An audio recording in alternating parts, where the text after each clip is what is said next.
اسلام سے دور ہو جائیں۔ جب ہم بزرگوں کی کہانیاں اور روایت نہیں پڑھیں گے تو ہمیں پتہ کیسے چلے گا کہ اسلام کیسے پھیلا، کس وجہ سے اسلام آیا، کون لے کے آیا، کس طریقے سے اسلام ہندوستان میں داخل ہوا۔ لیکن جب اس کو چھپا دیا جائے گا تو کل فرعون نے کیا کیا تھا؟ پوچھئے فرعون سے، کتنا بڑا آدمی تھا کہ خدائی کا دعویٰ کر لیا؟ کیا بہت بڑا پارسی تھا، بہت بڑا عبادت گزار تھا، گلی کا 2 کوڑی کا آدمی تھا فرعون۔ اس کے دل میں اس نے دیکھا کہ جس کے من میں آ رہا ہے اس کے اوپر سجدہ کر لے رہا ہے۔ کوئی پہاڑ پہ گر جا رہا ہے، کوئی پتھر پہ گر جا رہا، کسی نے چاند پہ سجدہ کر لیا، کسی نے سورج پہ سجدہ کر لیا۔ کہا کہ جب یہ پہاڑ پر سجدہ کرتے ہیں، اللہ نے ہمیں تو اشرف المخلوقات بنایا، تو ہم بھی سجدے کے لائق تو ہو گئے، تو ہمیں بھی سجدہ کیا جانا چاہیے۔ کون کہہ رہا؟ فرعون، جس نے خدائی کا دعویٰ کیا۔ اب اس نے خدائی کا دعویٰ کر دیا، ابھی کیا نہیں، کہا کیا کیا جائے؟ کہا کہ ابھی تو ہم گلی کے 2 کوڑے کے انسان ہیں، ابھی خدائی کا دعویٰ کریں گے تو لوگ تھپڑ مار کے نکال دیں گے۔ کہا کیا کیا جائے؟ کہا چلو سفر کرتے ہیں۔ رسول کائنات کی حدیث ہے کہ اگر تمہیں تجربے کار ہونا ہے تو سفر کے لیے نکلو، اگر تم سفر کے لیے نکلو گے تو تمہارے اندر تجربہ آئے گا۔ وہ نکلا۔ آج واٹس ایپ کا زمانہ ہے، فیس بک کا زمانہ ہے، آدمی 100 کلومیٹر کا سفر کر لیتا ہے، پتہ ہی نہیں چلتا کہ بغل میں کون بیٹھا ہے، سامنے کون بیٹھا ہے۔ اس زمانے میں تو یہ سب تھا نہیں، تو جس سے سفر کیا جاتا تھا لوگ سب کو دوست بنا لیتے تھے۔ تو فرعون کا ایک دوست ہو گیا جس کا نام تاریخ نے نعمان لکھا۔ کیا ہو گیا؟ جب بات ہونے لگی تو نعمان سے فرعون نے کہا تھا دیکھو ہم خدائی کا دعویٰ کرنا چاہتے ہیں، ایک بات یاد رکھیے گا، کام غلط ہو یا صحیح، ساتھی اچھا چنیے گا تو راستے آسان ہو جائیں گے۔ تو نعمان نے پوچھا تیرے پاس ہے کیا؟ کہا کچھ نہیں۔ کہا دولت ہے؟ کہا دولت نہیں ہے۔ کہا تمہارے پاس شہرت ہے، آدمی ہے، عدل بدل؟ کا کوئی نہیں ہے۔ کہا کہ پہلے تو دولت حاصل کر، جب تیرے پاس دولت ہو جائے گی اور تیرے پاس پاور آ جائے گا تب مجھے بلا لینا، تب میں کہوں گا کہ تمہیں خدائی کا دعویٰ کب کرنا ہے۔ کہا چلو ٹھیک ہے۔ اب فرعون جا کہیں اور رہا تھا، چلا گیا مصر۔ اب مصر جا کے بادشاہ کی چاپلوسی کرنے لگا، بادشاہ کی بہت اچھے سے خدمت کرنے لگا۔ اتفاق سے اس بادشاہ کی کوئی بیٹی نہیں تھی نہ بیٹا تھا، تو اس نے جب مرنے لگا تو فرعون کو بادشاہ بنا دیا، کہا جاؤ ہم نے تمہیں بادشاہ بنا دیا۔ اب یہ بادشاہ بن گیا۔ اب جیسے ہی بادشاہ کی گدی پہ بیٹھا تو اس کو نعمان کی ایک بات یاد آئی، کہا کہ ایک کام کرو، یہ پتا ہے نعمان نام کا آدمی ہے، اس کو بلانا اور اس سے کہنا کہ تمہیں فرعون نے یاد کیا ہے، کہا اگر نہ آئے تو اٹھا کے لے آنا۔ کہا گیا۔ آج جو پالیسی چل رہی ہے یقین جانیے بالکل ایسی ہی چل رہی ہے۔ اس کو بلایا گیا، نعمان آیا، کہا تیرے پاس کیا ہے؟ کہا دولت۔ تیرے پاس کیا ہے؟ کہا انسان آدمی ہے ہمارے پیچھے، جو کوئی ہمارا پیر دبا رہا ہے، کوئی ہمارا سر دبا رہا ہے۔ کہا اور کیا ہے؟ کہا اور کچھ نہیں ہے۔ کہا دولت کتنی ہے؟ کہا کہ پورے مصر میں سالوں سالہ کھانا کھلاؤ پھر بھی میری دولت کم نہیں ہوگی۔ کہا ایک کام کر، تو گدی پہ بیٹھ گیا؟ کہا ہاں بیٹھ گیا۔ کہا کہ جتنے مدرسے ہیں سب بند کروا دے، جتنے کالج ہیں سب بند کروا دو۔ کہا اس سے کیا ہوگا؟ کہا کہ تمہارے قوم کے بچے، جو قوم کے بچے ہیں وہ جاہل ہوں گے۔ تاریخ میں لکھا 20 سال تک یا 15 سال تک مدرسے بند ہو گئے، جو ادھیڑ تھے وہ بوڑھے ہو گئے، جو جوان تھے وہ ادھیڑ ہو گئے، بوڑھے ہو گئے، جو بچے تھے وہ تقریباً 22 سال 25 سال کے ہو گئے۔ اب ان کو پتا نہیں ہے کہ اللہ کون ہے، اسلام کیا ہے، شریعت کیا ہے، احکام کسے کہتے ہیں۔ کہا کہ جب مدرسے کالج بند ہو گئے تو قوم جاہل ہونے لگی۔ کہا کہ جن کو معلوم ہے، جن کے پاس علم ہے، ان کو حرام کی غذا کھلاؤ تاکہ وہ تمہارے خلاف کھڑے ہونے کی ہمت نہ کریں۔ کہا ٹھیک ہے۔ اب ان کو بٹھال کے کھلانے جانے لگا۔ روز کوئی کام نہیں کرنا ہے، نہ آپ کو نماز سے مطلب، اپنے زبان میں، نہ شریعت سے مطلب، نہ دعا سے مطلب، آپ کو جو کرنا ہے ایک کمرے میں کیجئے، آپ کو کچھ کرنا نہیں ہے، دولت ہم دیں گے، کھانا ہم دیں گے، خرچ ہم دیں گے، اور جس طریقے سے زندگی بسر کرنا ہے کیجئے، مگر ہمیں کچھ، آپ کو کچھ کرنا ہی نہیں ہے، صرف کھانا ہے، حرام کی غذا کھا رہے ہیں۔ اب جب نعمان پھر آیا، دیکھا ماحول دیکھ رہا ہے کہ ہر طرف حرام خوری ہے، ہر طرف جوان بچے جن کو کچھ پتہ ہی نہیں کہ اسلام کیا ہے، شریعت کیا ہے، کس کو عبادت کرنی ہے، کس کو پوجنا ہے، تو کہا کہ فرعون موقع بہت اچھا ہے، لوا گرم ہے، کہا کیا کیا جائے، کہا ہتھوڑا مار دیا جائے، کہا کیسے مارا جائے، کہا کہ بہت بڑے میدان میں دعوت بلواؤ، اور جب حرام کے کھانے کی عادت پڑ جائے تو یقین جانیے کون ایسا ہوگا جو دعوت کا نام سن کے دوڑے دوڑے نہ آئے۔ تمام مصر کے لوگ ایک میدان میں جمع ہو گئے، تو کیا کرنا، کہا جتنا کھانا ہے کھاؤ، 3 دن تک دعوت چلی۔ پھر اس کے بعد فرعون منبر پہ جانے لگا، نعمان نے ہاتھ پکڑا، پالیسی دیکھیے گا، نعمان نے ہاتھ پکڑا، فرعون کو کچھ پتا نہیں، جاہل ہے، ہاتھ پکڑ کے کہا دیکھو تم جو بول رہے ہو، بولنے میں کانفیڈینس اتنا ہونا چاہیے کہ زبان لکنت نہ کھانے پائے، اگر زبان لکنت کھائے گی تو تمہیں پکڑ لیا جائے گا۔ کہا ٹھیک ہے، جا رہے ہیں۔ بلند جگہ پہ آیا، فوراً کہا یہ بتاؤ تمہیں کھانے کو کس نے دیا، کہا فرعون نے۔ تمہیں 3 دن سے پینے کو کس نے دیا، کہا فرعون نے۔ کہا تمہیں رہنے کو کس نے دیا، کہا فرعون نے۔ کہا تم پوجا کس سے کرتے ہو، کسی نے کہا پہاڑ کی، کسی نے کہا سورج کی، کسی نے کہا چاند کی۔ کہا چاند نے تم کو کیا دیا، کہا کچھ نہیں۔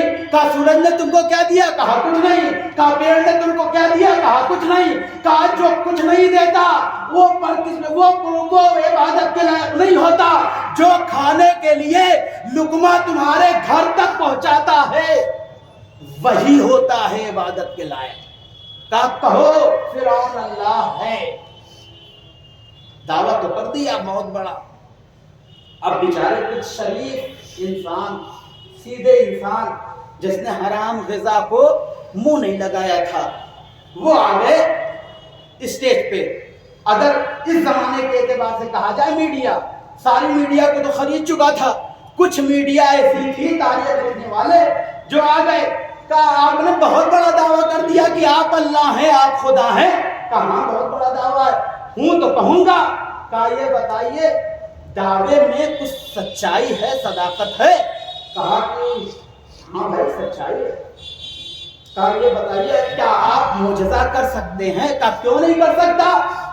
کہا چاند نے تو آج تک کوئی معجزہ نہیں کیا، پیڑ نے تو آج تک کوئی معجزہ نہیں کیا۔ اب پھنس رہا تھا، بولے کیا؟ پتھروں نے تو ابھی تک کوئی معجزہ نہیں کیا، مگر کسی نے جا کے یہ نہیں کہا کہ پیڑ تو مجھے معجزہ دکھا تاکہ میں سجدہ کروں، پہاڑ تو مجھے معجزہ دکھا تاکہ میں سجدہ کروں۔ آج تمہارے پیٹ میں دانا کھلانے والا اگر دعویٰ کر رہا ہے تو تم معجزہ دیکھنے آئے ہو۔ کہا کہ بتاؤ کیا کرنا ہے۔ کہا کہ بہت سالی سے دریائے نیل جو ہے وہ سوکھی ہوئی ہے، کیا کیا جائے۔ کہا کہ آپ اللہ ہیں اور روا کر دیجئے، ہم مان جائیں گے آپ خدا ہیں۔ اب دیکھیے جو پوچھ رہا تھا وہ معرفت سے اتنا بھرا ہوا تھا کہ بتا نہیں سکتے، معرفت سے بھرا ہوا انسان۔ کہا کہ چلو ٹھیک ہے، کل صبح میں دریائے نیل بہہ جائے گی، کانفیڈنس میں کمی نہیں آنے دیا۔ اب گیا، نعمان نے پوچھا کہ اتنا بڑا دعویٰ کر کے آئے ہو، کیا تم کر لو گے؟ کہا اب کہہ دیا تو کہہ دیا، کچھ نہ کچھ تو کرنا ہے۔ کہا پھر پیچھے مڑا، اپنے سپاہیوں سے کہا دیکھو میں رات میں 1 بجے کہیں جاؤں گا، تم ہمارے پیچھے نہ آنا۔ گیا جنگل میں جانے کے بعد اپنے پاؤں کو جس طریقے سے ہم نماز میں بیٹھتے ہیں ویسے بیٹھ گیا، اور زمین کی خاک کو اٹھایا، اپنے سر پہ ڈال لیا، اور رو کے آواز دیتا ہے اے میرے پروردگار، اللہ سے مدد چاہ رہا ہے، اے میرے پروردگار مجھے معلوم ہے کہ تو سب کا خدا ہے، تو سب کا خدا ہے، مجھے جنت نہیں چاہیے، مجھے دنیا دے دے۔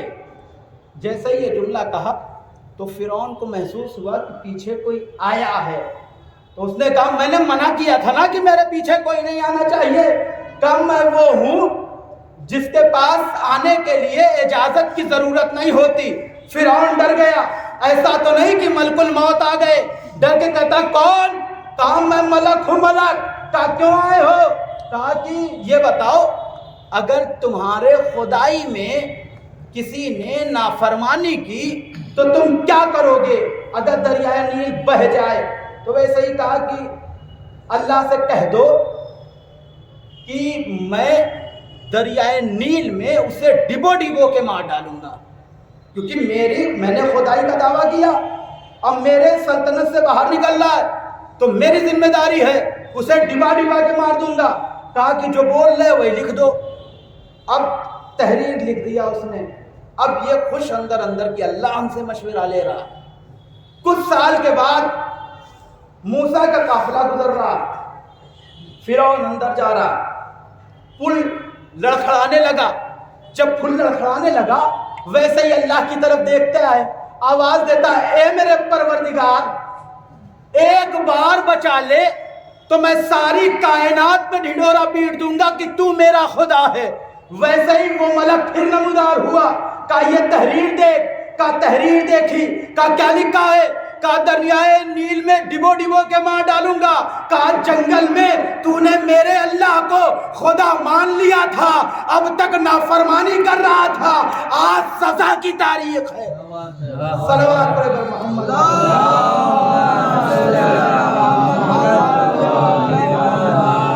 آج سزا کی تاریخ ہے، دریائے نیل میں غرق ہو گیا۔ یہ صرف روایت نہیں ہے، یہ صرف واقعہ نہیں ہے، یہ سیکھنے کا ایک مرکز ہے۔ اگر اس کو سیکھ لیا جائے، اس میں اگر سیکھ لیا جائے تو سب سے پہلی سیکھ یہ ہے آج کل کے اعتبار، زمانے کے اعتبار سے، کہ ہم اپنے بچوں کو ایجوکیشن اتنا دیں گے کہ ہمارا بچہ اگر کہیں کھڑا ہو جائے تو اس کو کوئی جاہل ثابت کرنے نہ پائے۔ اتنا ایجوکیشن دے دیں، چاہے شریعت کا ہو، چاہے دین کا ہو، چاہے دنیاوی علم ہو، اتنا دے دیا جائے۔ ساری کائنات ہمارے پیچھے ہے، مگر ہمیں اگر کام کرنا ہے ہم آدھا پیٹ کھائیں گے مگر بچوں کو علم دیں گے۔ مولا کائنات علی بن ابی طالب علیہ السلام نے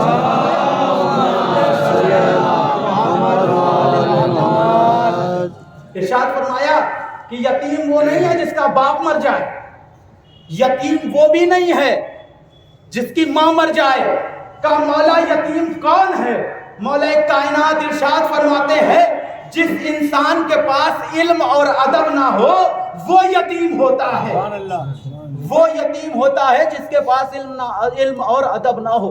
اسی لیے ضرورت ہے، اگر چاہتے ہو کہ ہمارے قوم کے بچے یتیم نہ ہوں، یتیم نہ ہوں، تو ہماری ذمہ داری ہے کہ اتنا پڑھا دیا جائے، ضرورت کے امکان کے اعتبار سے جتنی ضرورت ہو کہ وہ کسی دوسرے کے محتاج نہیں ہوں گے۔ اور یقین جانیے کسی اعتبار سے اپنے گھر میں ایک پروگرام ضرور رکھیے، چاہے رسول کے اعتبار سے، چاہے شہیدوں کے اعتبار سے، کسی بھی اعتبار سے، کسی بھی عنوان سے اپنے مسلک کے مولوی کو بلوائیے اور کہیے کہ شہیدوں کی شان بیان کرو تاکہ ہمارے قوم کے بچوں میں جذبہ پیدا ہو۔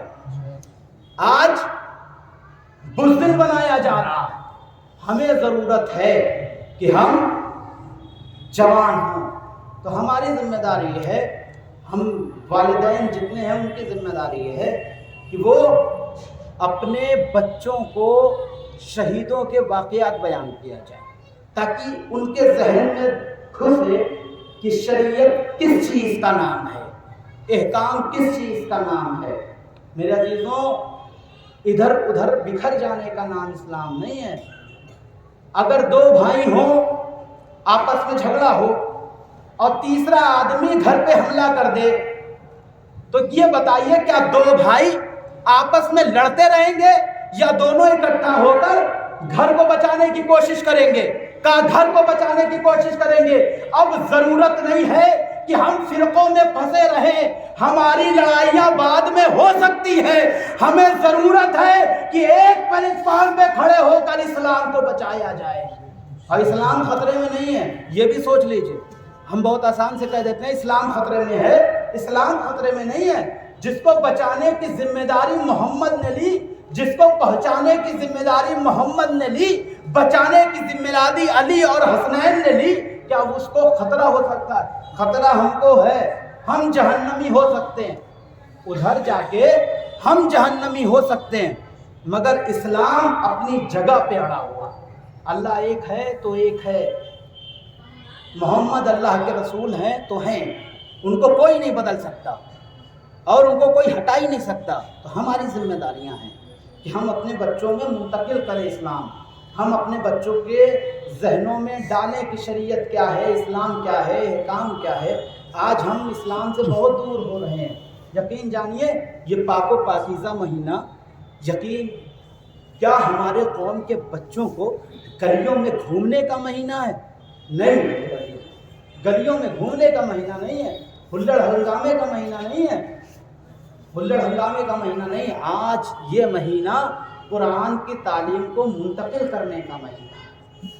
ہر بچہ عربی نہیں سمجھ سکتا کہ قرآن کیا کہہ رہا ہے، تو ہمارے معاشرے میں ضرورت ہے کہ کوئی ایک ایسا مولوی طے کیا جائے جو 30 دنوں میں 30 پارے کا ترجمہ کر کے بتائے کہ قرآن ہم سے مطالبہ کیا کر رہا ہے، تب جا کے یہ شریعت ہم تک منتقل ہو، ورنہ ہم بگڑ جائیں گے۔ شریعت بگڑنے والی نہیں ہے، شریعت بچ چکی ہے۔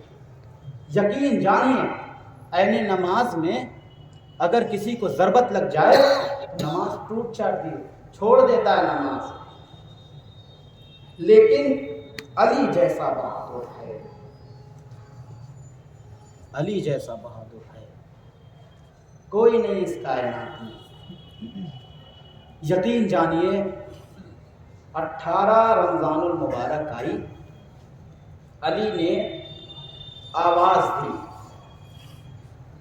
زیادہ دن چلے گئے ہیں، بہت کم دن باقی ہیں۔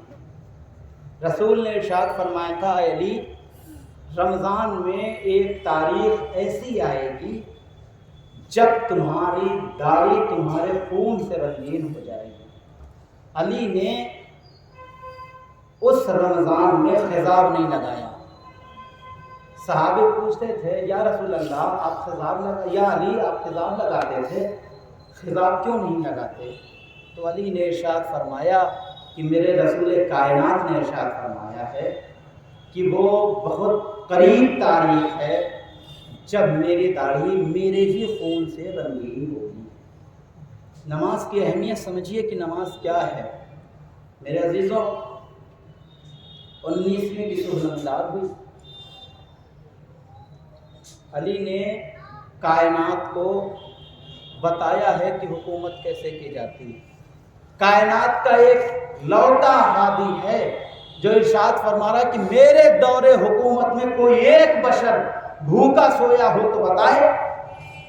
دشمن کے اندر طاقت نہیں تھی جو آ کے کہے کہ یا مولا میں بھوکا تھا، کسی نے آواز نہیں دی کہ میں بھوکا تھا۔ حکومت کیسے کی جاتی ہے لوگ علی سے سیکھے۔ میرے عزیزوں، 18ویں رمضان آئی، افطار کرنے اپنی بیٹی کے گھر گئے، دودھ رکھا گیا، نمک رکھی گئی۔ میرے علی نے فوراً اپنی بیٹی کو بلایا۔ آج افطار کے بعد سے لے کے صبح سحر تک اپنے زبان کو لذتوں سے ہم محروم نہیں ہونے دیتے، لیکن علی نے طریقہ بتایا ہے روزہ کیسے کھولا جاتا ہے۔ رکھیے ہر چیز اگر اللہ نے دی ہے، مگر کوشش کیجئے کہ ویسے کھولا جائے روزہ جیسے اسلام نے حکم دیا۔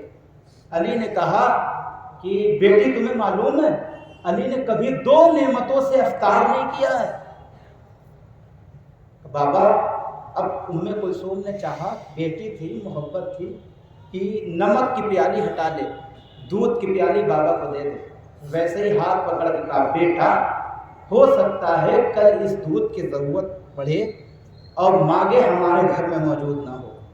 میرے عزیزوں، کہا کہ دودھ کے پیالہ اٹھا لو، نمک دے دو۔ علی جیسے صابر نے نمک سے افطار کیا، اپنے گھر پوری رات بے چین میں تبدیل ہو گئی علی کی۔ صبح جب نمودار ہوئی نا تو علی نے ایک فقرہ کہا، بیٹا حسن کو بلایا۔ دیکھیے اگر امام سچا ہوتا ہے تو کس طریقے سے وصیت کرتا ہے۔ کہا بیٹا یہ میری مرغابیاں ہیں جس کو میں پالتا تھا، جس کو میں رزق دیتا تھا، اپنے ہاتھوں سے کھلاتا تھا۔ کہا بیٹا اگر تمہارے پاس ان کو کھلانے کے لیے کچھ نہ ہونا تو تمہاری ذمہ داری ہے کہ ان کو آزاد کر دینا، ان کو قید میں مت رکھنا، حسن بیٹا ان کو آزاد کر دینا۔ جانور رکھیے مگر اس کے بھوک و پیاس کا احساس رکھیے۔ میرے عزیزوں، امام حسن سے وصیت کی، مسجد میں گئے، اپنے قاتل کو جگایا، جگانے کے بعد کہا نماز کا وقت ہے۔ میرے عزیزوں گلدستہ اذان پہ گئے، علی نے آواز دی اللہ اکبر۔ عجیب و غریب درد تھا، سب رونے لگے۔ میرے عزیزوں جب علی نے اذان دی، اذان دینے کے بعد نماز پڑھنے گئے تھے۔ دو تاریخ روایت ہے کہ یا علی نافلہ پڑھ رہے تھے یا علی نماز پڑھ رہے تھے، نماز صبح پڑھ رہے تھے، مگر تاریخ نے لکھا ہے کہ یہی تو تھے۔ علی کا دوسرا سجدہ تھا، ابن ملجم کی تلوار چلی اور مولا کائنات کے سر کو ضربت دیتا ہوا ابن ملجم بھاگنے لگا۔ میرے عزیزوں ہم اور آپ کیا ہوتے، پورے لوگ کہتے کہ علی کو دیکھا جائے، علی کو اٹھایا جائے، علی کو گھر لے کے چلا جائے، مگر علی نے ایک آواز دی بیٹا حسن پہلے نمازیوں کی نماز تمام کرو، اس کے بعد مجھے گھر لے کے چلو۔